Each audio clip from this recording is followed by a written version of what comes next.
Here's the final ramp problem that we'll use about. These have all been just the basics ideas, just the basics, the bottom line ideas you need to know. And then we'll get into some more complicated problems where we have to tie everything together. But once again, here we are on a frictionless surface. And also down here, this is frictionless. So very familiar. Same mass, same ramp, same everything, back to frictionless. And it starts from rest. It's going to slide down.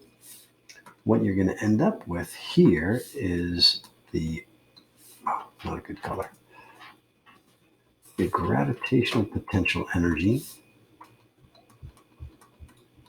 is going to be converted into kinetic energy down here, which is then going to get turned into elastic potential energy, right? The potential energy of a spring is called elastic potential energy. Your reference tables use use of S. I usually write PES, potential energy of a spring. Just like here, your reference table is always called as UG.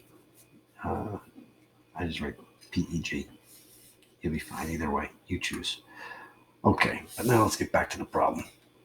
So we're going to have potential energy, gravitational potential energy, becoming kinetic energy, becoming elastic potential energy. So mg delta H becomes 1/2 mv squared, which becomes 1/2 kx squared, where k is a spring constant and x is the amount that the spring is either compressed or elongated from its equilibrium position. Well, this is the same mass. It's 5 kilograms, 9.8 meters per second squared. It's the same ramp. The delta H is still the same. It's still 12 meters. So 49 times 12, we're going to end up with our same number, 588 joules, becoming 1/2 m 5 kilograms times v squared. We did this problem already. You go through this arithmetic, you should end up with v equaling, I want to say it's 15.3 meters per second. Oh, no, 15.3 meters per second. Right? We did that problem already. But again, I like the shortcut.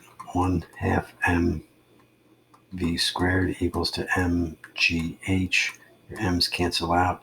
You get v equals the square root of 2g delta h. So 2 times 9.8 meters per second squared times 12 meters. You do all that, you should get 2 times 9.8 times 12, 235. The square root of 235.2 meters squared per second squared. Just confirming. It's 15.3. You can go 15.34. We did this problem already. Okay, so that's what it should be.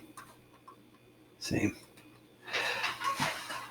But now, for this problem, the new part is how much is the spring compressed, is what this question is asking, right? How much is it compressed?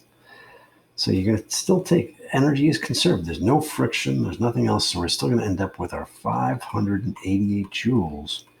That's going to become 1/2 kx squared. That's going to become elastic potential energy. So 588 joules equals 1/2 500 Newton meters times x squared. 588 joules equals, let's call this 50 Newton per meter times x squared. Remember, joules are Newton times meters. So now when we divide both sides by 50,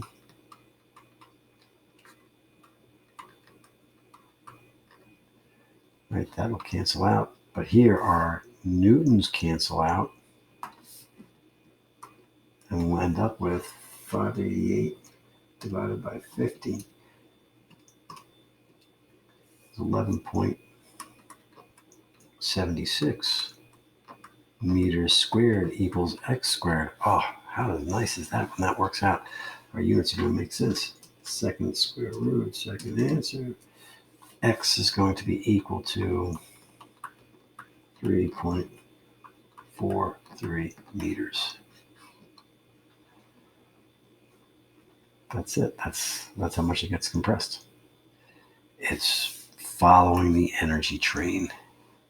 Energy cannot be created nor destroyed. It just changes form.